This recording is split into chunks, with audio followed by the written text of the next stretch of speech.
समण समाज को 78 सालों से परेशान किया जा रहा है। 70 साल को सिवाय लालीपाप देने के और झुंझुना पकड़ाने के अलावा कुछ सरकारों ने नहीं किया। झाड़ू के पीछे, नाली के पीछे तू मैं आपको तुरंत वो SC ST एक्ट लगवाने की धमकी देता है। लोगों को ब्लैकमेल किया जाता है। हर जात में गरीब है और गरीब को ही आरक्षण मिलना चाहिए। बिल्कुल 1990 में जो गलती हुई है वहाँ सबर किया था, अब सबर नहीं करेगा, अपनी मांगों को बनवा करके रहेगा। समाज का भला नहीं कर रहे हैं ये गरीबों का नुकसान कर रहे हैं। सुप्रीम कोर्ट ने SC ST एक्ट के ऊपर ये कहा था कि पहले जांच होना चाहिए और सजा मिलना चाहिए कि जितने केस जो लग रहे हैं अधिकतर वो फर्जी हैं और बड़े बड़े मोटे पेट के जो पैसे वाले हो चुके हैं कि 40% जो माइनस रैंक का डॉक्टर बना है उससे इलाज कराएं। केवल समर समाज के लिए कोई फंड नहीं है, देश की सभी जातियों के लिए फंड दिया गया।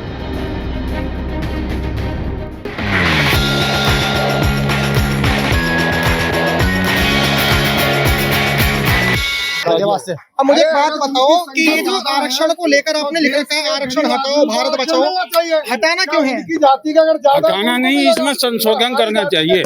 78 साल से जो हम झेल रहे हैं, हमारे बच्चे पिछड़ के जा रहे हैं पूरे नंबर या कर भी, और हम माइनस मार्किंग में आके हैं और माइनस मार्किंग आके फर्स्ट क्लास में जाते हैं। ये बात हटाना चाहिए।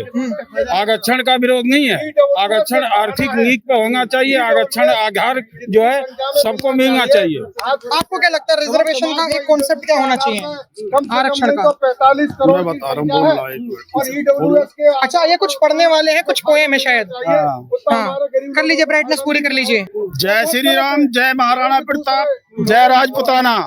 सभी सम्मानित साथियों और मेरे क्षत्रिय समाज के भाइयों, मेरा प्रणाम। आज हम यही किसी व्यक्ति के, किसी समाज के खिलाफ खड़े होने नहीं आए हैं। हम यहाँ न्याय, समानता और अपने अधिकारों की आवाज उठाने के लिए आए हैं। हमारी मांग है कि आरक्षण जाति आधार पर नहीं बल्कि आर्थिक आधार पर, वास्तविक सामाजिक पिछड़ेपन के आधार पर होना चाहिए। हम SC एक्ट को विरोध समाज के समान के नहीं बल्कि कानून का दुरुपयोग, संभावना और निर्दोष लोगों को सुरक्षा के लिए कर रहे हैं। और UGC के नए नियमों को लेकर भी हमारी मांग है ऐसी व्यवस्था जिसमें न्याय और मेरिट का सम्मान हो, किसी भी कानून का हम दुरुपयोग न। हमारा अभी तो मैं समझ गया, लेकिन ये तो आपने पढ़ के बोला। आपकी अंतर भावना क्या कहती है रिजर्वेशन को लेकर? हाँ, आपकी अंतर भावना क्या कहती है रिजर्वेशन को लेकर? रिजर्वेशन के लिए हम ये सोच रहे हैं कि जाति आधार पर ना होकर आर्थिक आधार पर हो। आप भी मानते हो जाति आधार पर ना होना चाहिए, रिजर्वेशन आर्थिक आधार पर होना चाहिए? जो गरीब है उसको आरक्षण मिलना चाहिए। जो हर जात में हर किसी को मिलना चाहिए। हर जात में गरीब है और गरीब को ही आरक्षण मिलना चाहिए। कमिश्नर का बेटा अगर सिलेक्शन में जाएगा तो उसको आरक्षण मिलेगा क्योंकि वो SC का है। लेकिन एक चपरासी व्यक्ति है, वो हाई कास्ट का है, उसको 4 गुना फिसली जाएगी, न कोई आरक्षण मिलेगा उसका। तो कितना गलत हो रहा है ये। अगर कमिश्नर है SC बिरादरी का है तो उसके बेटे को आरक्षण दिया जाएगा, भले 10 मेंबर उसके घर में पहले ऑलरेडी से हैं अपॉइंटमेंट। और अगर SC का है, हाई कास्ट से है, और भले ही चपरासी का है, चपरासी भी नहीं है, एक आराम से 2 बीघा जमीन करके अपना जीवन यापन कर रहा है, उसको आरक्षण की आवश्यकता नहीं, ये गवर्नमेंट नहीं समझ रही है, उसको नहीं मिलेगा। आप क्या कहोगे? अगर गवर्नमेंट नहीं समझेगी तो यूपी में 10 सीटों पे करनी सेना अपने उतारेगी, मतलब अपनी पार्टी उतारेगी। फिर बीजेपी को बहुत बड़ा नुकसान होगा, फिर वो अपने बलबूते पे उसको नुकसान होगा। अपने वोटर वो खुद हटाना चाह रही है। वो कह रहे हैं कि रिजर्वेशन हटा के होगा क्या? ये तो समाज का भला कर रहे हैं, इस वजह से हो रहा है। समाज का भला नहीं कर रहे हैं ये गरीबों का नुकसान कर रहे हैं। गरीबों का नुकसान कर रहे हैं। आज छोटी सी बात बताइए, मैं स्वर्ण, मेरे घर के बगल में कोई दलित का घर है, झाड़ू के पीछे, नाली के पीछे तू मैं आपको तुरंत वो SC ST एक्ट लगवाने की धमकी देता है। स्वर्ण बच्चा हमारा है, कोई भी कॉलेज में, यूनिवर्सिटी में उसे ब्लैकमेल कर सकता है। तो मेरी बात मान नहीं तो मैं ऐसा कर सकता हूँ। मैं जा रहा हूँ UGC में, बताइए कहाँ का कानून है? तो क्या चाहते हो आप? आरक्षण आर्थिक आधार पे हो, ना कि जाति आधार पे। हम किसी जाति के खिलाफ नहीं है, लेकिन गरीब हर जाति में है, गरीब को मिलना चाहिए आरक्षण। आर्थिक आधार पे होना चाहिए। क्या अब आर्थिक आधार पर नहीं है? नहीं जी, आर्थिक आधार पे नहीं है। तो जो EWS इकोनॉमिकल वीकर सेक्शन, वो तो आर्थिक आधार पर ही है। नहीं है, उसमें भी बच्चे परेशान है, होके ही राजी नहीं है किसी का।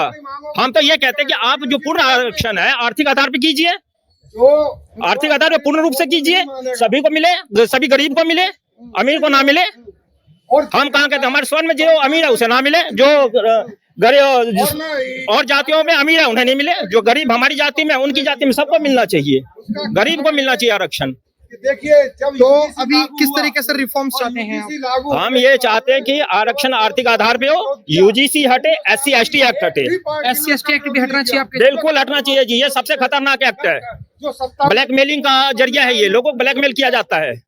और एक डर स्वर्ण समाज में हमेशा समाया रहता है कि यार इससे कोई बात हो गई तो मेरे पे SC ST एक्ट लगा देगा, डरा समाया रहता है वो। पार्टी ने उसका सही बात, ये तो डर रहता है। अभी ये आरक्षण हटाओ भारत बचाओ किया, ये सही किया, ठीक है। है, यहाँ पर कुछ लोग हैं। कहाँ से आए हैं सर आप? कहाँ से आए हैं आप? मैं बैतूल मध्य प्रदेश से आया हूँ, क्षत्रिय। मध्य प्रदेश से इतनी दूर से यहाँ पर आए हो आप? हाँ, ये हमारे कार्य पूरे, मैं क्षत्रिय महासभा राजपूत समाज अखंड भारत का राष्ट्रीय अध्यक्ष हूँ और दूसरा सवर्ण समाज संगठन का संयोजक हूँ। और इसी जरूरत पड़ी क्यों आपको? किसकी?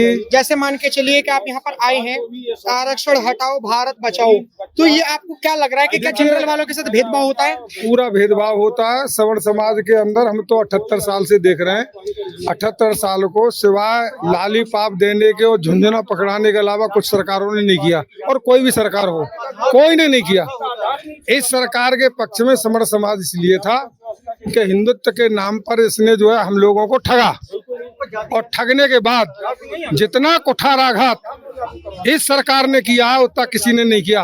आपको मैं एक उदाहरण देना चाहता हूँ, SC ST एक्ट है, सुप्रीम कोर्ट ने SC ST एक्ट के ऊपर ये कहा था कि पहले जांच होना चाहिए और जब उसका जो है मतलब तब सजा मिलनी चाहिए। हाँ, सजा मिलना चाहिए, मगर नहीं, इन लोगों ने उसका विरोध किया। मोदी जी अमित शाह ने, हाँ, इस सरकार ने उनका जो मतलब मॉडिफिकेशन किया और उस मॉडिफिकेशन में उस कानून को बदल डाला।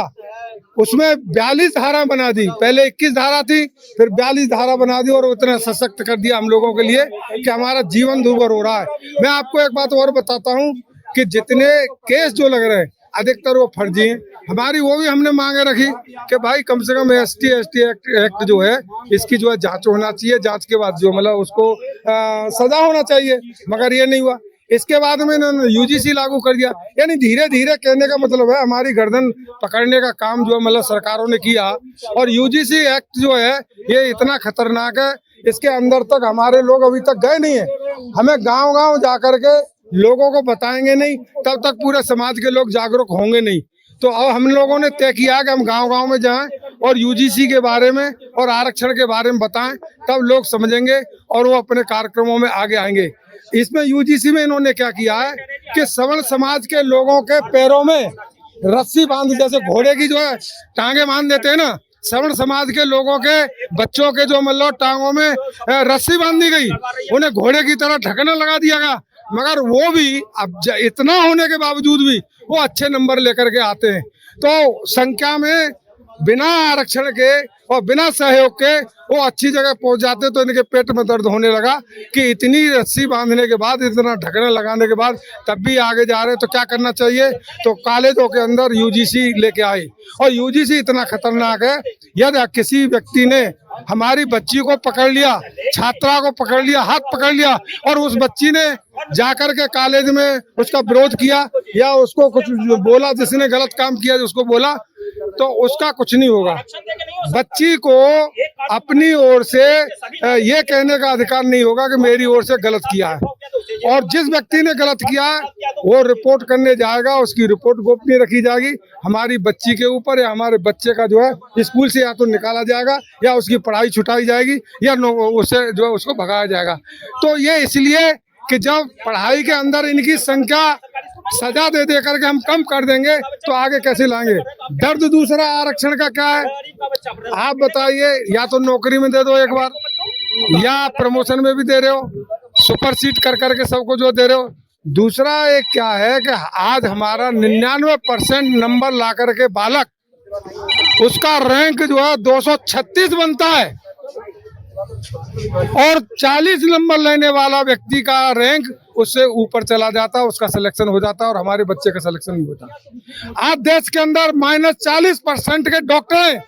तो मैं सरकार को और सरकार के मंत्रियों से और बड़े बड़े मोटे पेट के जो पैसे वाले हो चुके हैं उनसे कहता हूं कि 40% जो माइनस रैंक का डॉक्टर बना है उससे इलाज कराएं। आपको यदि इतनी दिक्कत अगर सवर्ण समाज से है, अभी राष्ट्रपति के संरक्षकों की भर्ती निकली थी, उसमें सीधा दिया था कि सर्व समाज के लोग हों, उसमें क्षत्रिय हो, जाट हो और या सरदार हो। क्यों भाई, सब जगह आरक्षण दो ना। पानी जहाँ ज्यादा पड़ता है। मेरे एक बात बताइए, ये सवाल ना एक जो जनरल कैटेगरी और ओबीसी कैटेगरी वालों के उसमें है, वो दुख है।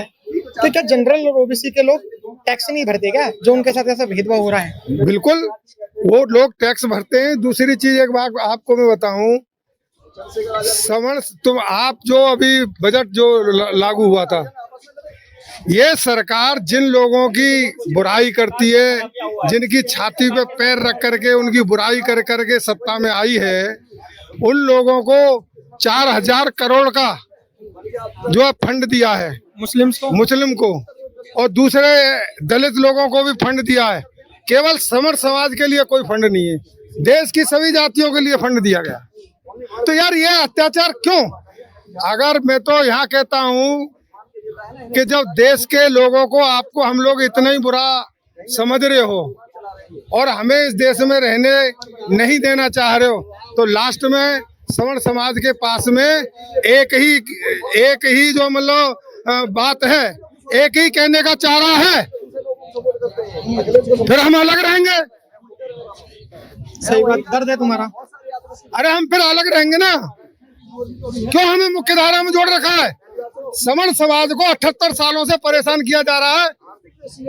जो समाज किसी जमाने में 100 गुना आगे था, आज वो समाज जो है 20 गुना पीछे चला गया। मेरा आखिरी सवाल है आपसे कि 1990 में जो चीजें हुई थी, क्या उसे दोबारा दोहराया जाएगा? आरक्षण को लेकर जब मंडल कमीशन बना था, बिल्कुल 1990 में जो गलती हुई है और जो पूरा हम लोगों ने नहीं किया, वहाँ सबर किया था। मगर अब सवर्ण समाज पूरा देश का अब सबर नहीं करेगा, अपनी मांगों को मनवा करके रहेगा। आपकी क्या राय है? धन्यवाद। जय हिंद।